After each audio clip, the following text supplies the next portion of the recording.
there was national news out of Lancaster. It had to do with Amos Miller, who's a farmer who sells natural items, raw milk, other agricultural products like that. Can you take us back into time and give us a recap of, what departments got involved there, what all went down, and what kind of overreach was that like?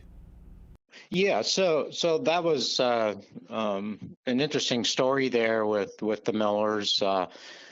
So so Pennsylvania Department of Agriculture would oversee milk and in our state here. When it comes to meat, that's actually overseen by USDA and not by the state. So what Amos Miller was doing is he was making raw milk available and raw milk products and also meat products. So what became issue, uh, just a few months ago would have been the raw milk and the raw milk products. And in Pennsylvania, you can get a raw milk license, and under the raw milk license, you can sell raw milk and you can sell raw milk hard cheese. Those are the only two products that you can sell to your neighbors or family or whomever from that comes to buy those products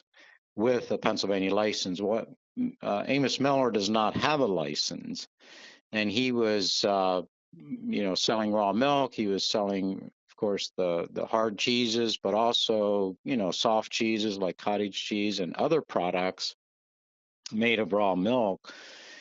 And what he was doing, though, most of his products are actually being sold out of state. And so what became very interesting in this scenario was that Pennsylvania Department of Agriculture tried to stop what he was doing there because he didn't have a Pennsylvania license.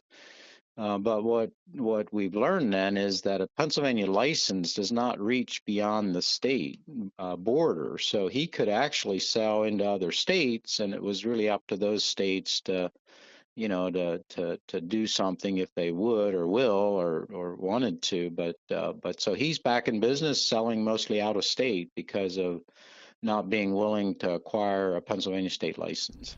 Yeah, as you were speaking there, I was thinking interstate commerce is absolutely not a state matter. It's a federal matter. So Correct. that Correct. shipping that product across the, let's say, Maryland border would not be within the confines of the job of the State Department. So Yeah, and what's interesting about that too is that again, milk is a state issue, meat is a federal issue. So when it comes to milk, it's the federal government does not get involved. So what you're saying, Dave, is that there were two sets of bureaucrats that showed up on Amos Miller's farm, not just one. Right, and USDA was actually earlier. The more recent story would have been, from the Department of Agriculture in Pennsylvania, revolving around the milk and the raw milk products.